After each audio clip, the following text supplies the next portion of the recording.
You know, most of us were raised with the idea that moving quickly is a sign of strength. The faster you get up, the livelier you must be. For many years, that seemed true. In your 30s or 40s, you could jump out of bed, rush to the kitchen, and not give it a second thought. But after 80, the body tells a different story. The truth is, what once was a symbol of energy can now quietly become a source of danger. Standing up too quickly may feel harmless, yet it can leave you dizzy, lightheaded, or even cause you to faint. And it's not about doing anything wrong. It's about listening to the quiet signals your body is giving you now. That change isn't a punishment. It's just the natural wisdom of aging asking you to live at a gentler rhythm. Think of it this way. The seasons of life each bring their own pace. Spring grows fast. Summer is full of activity. Autumn slows with maturity, and winter teaches stillness and care.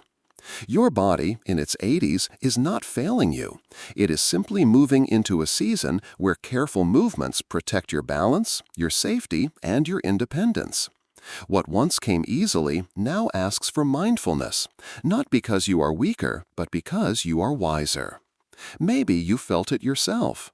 You wake up, get up in a hurry, and suddenly the room seems to tilt.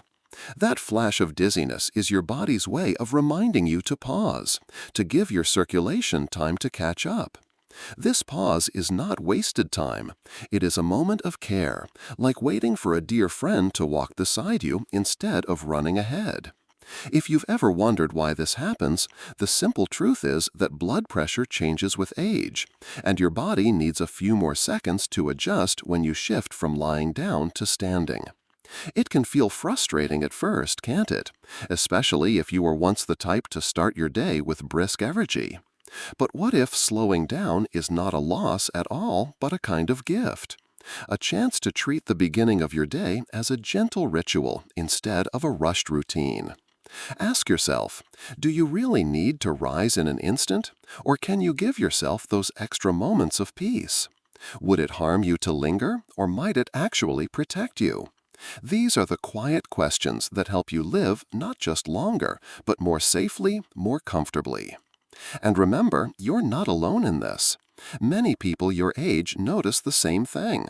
Some ignore it until they fall.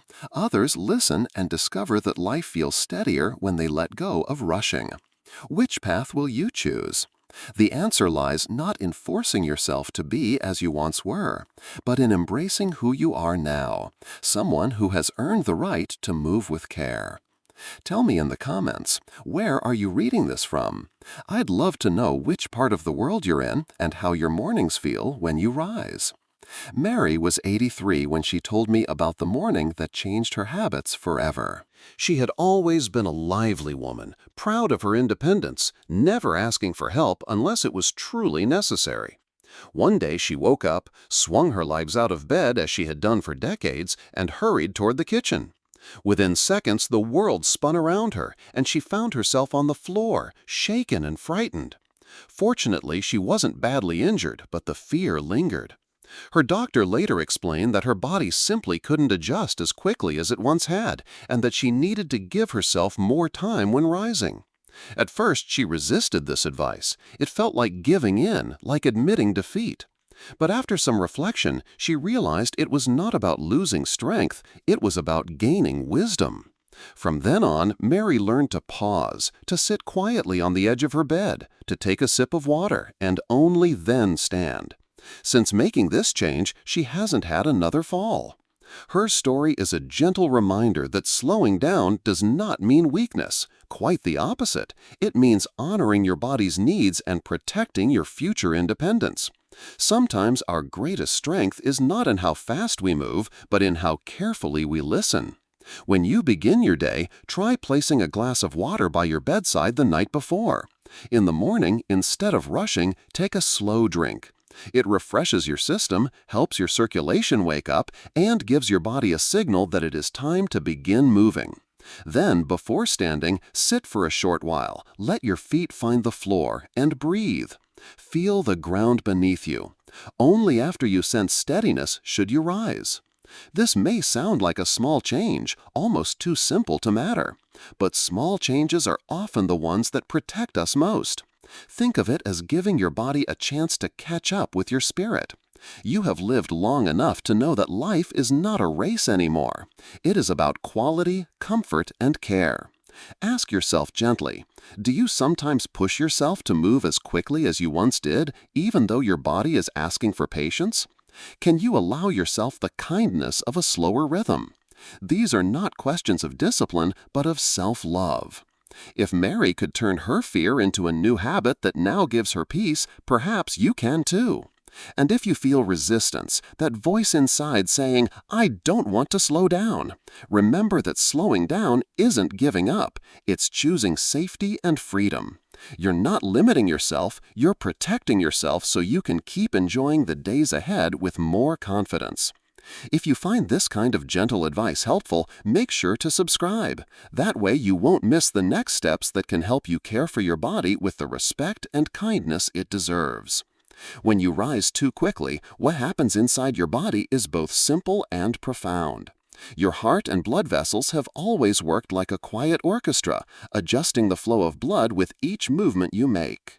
In youth, the response is almost instant. You stand and your blood pressure shifts without you ever noticing.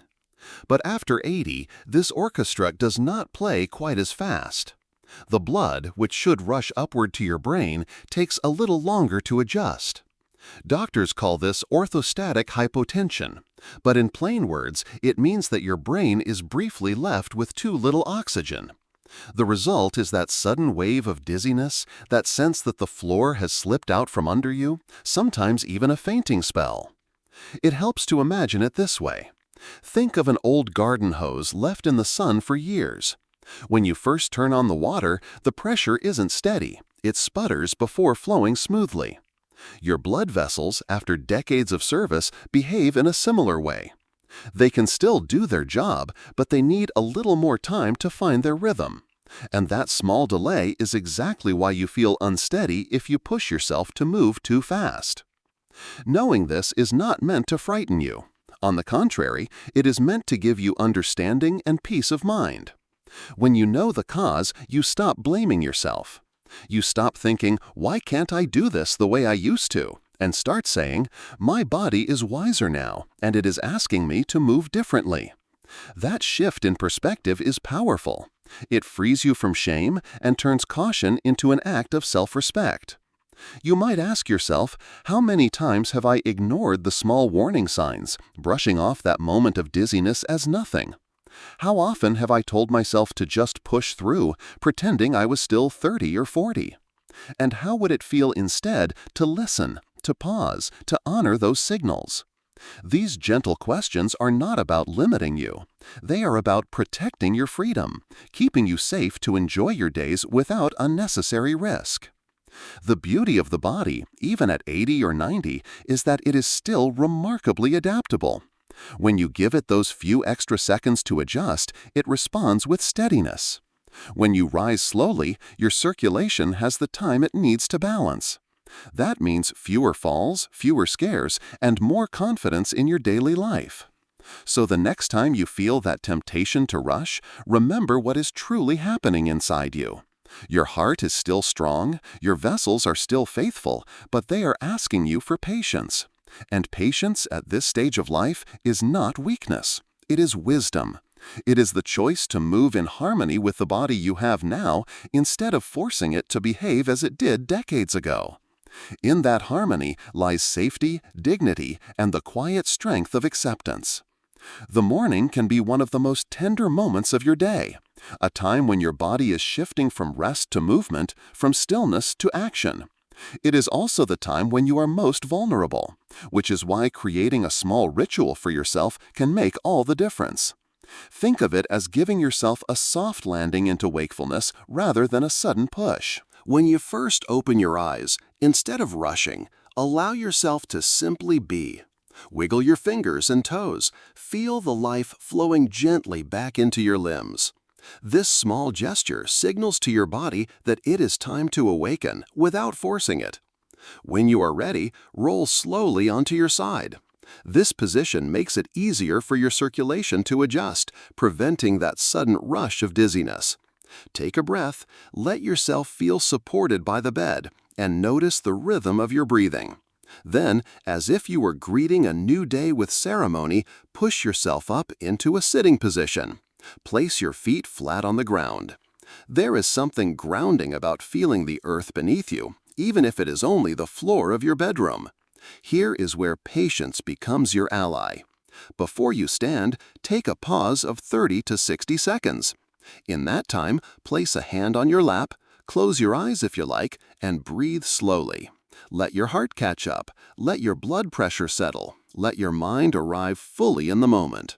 This pause is not wasted. It is an offering to yourself, a gift of stability. If you keep a glass of water nearby, take a sip. Hydration not only refreshes you, but also helps your system adjust to the change from lying down to moving. Now, when you feel steady, rise carefully. Have something sturdy nearby to hold on to: a chair, the side of the bed, a cane if you use one.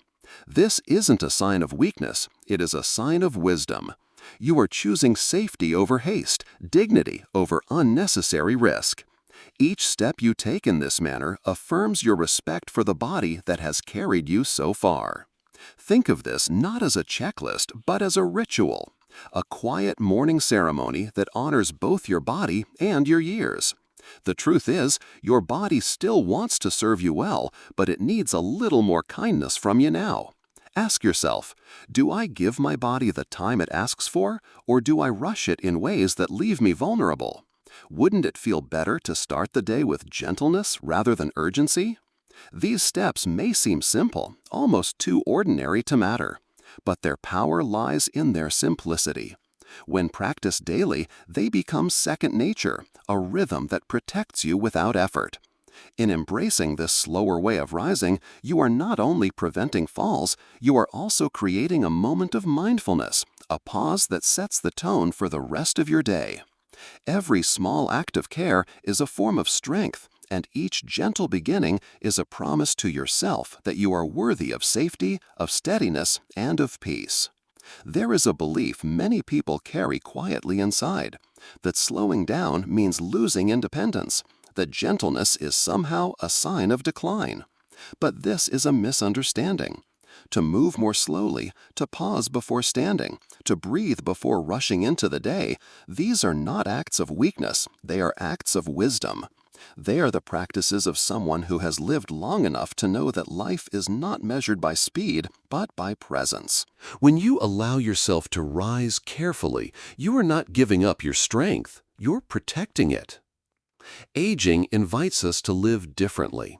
It asks us to trade urgency for awareness, to see each simple act, getting out of bed, walking to the kitchen, greeting the morning sun, as part of a greater ceremony of care. There is a dignity in this.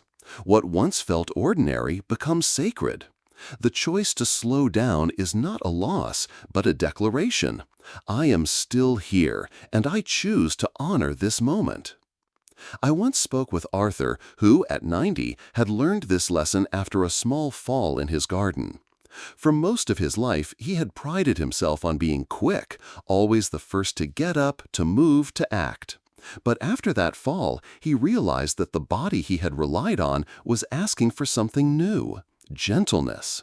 At first I was angry with myself, he told me, but then I understood. It wasn't that I was broken, it was that I needed to treat myself with more respect. Arthur began to rise more slowly, to use his cane even inside the house, and in doing so, he discovered not limitation, but peace. I feel steadier now, he said, and that steadiness gives me more freedom than rushing ever did. Perhaps this is the real wisdom of aging, the ability to embrace change not as defeat, but as a teacher, to accept that what once worked may no longer serve you, and to see in that acceptance not sadness, but possibility. The gift of your years is the permission to do things differently, to move in harmony with your present self instead of clinging to the past. So ask yourself gently, can you allow slowing down to feel like an act of love? Can you see it as a way of thanking your body for carrying you through all these decades? Each pause, each careful step is not just about safety. It is about honoring the story of your life, a story written in patience, resilience, and quiet strength. If this touched you, consider subscribing so that you can continue receiving guidance that supports your well-being. And I'd love to hear from you. What is the one small change you feel ready to try tomorrow morning to make your day begin with more safety and peace?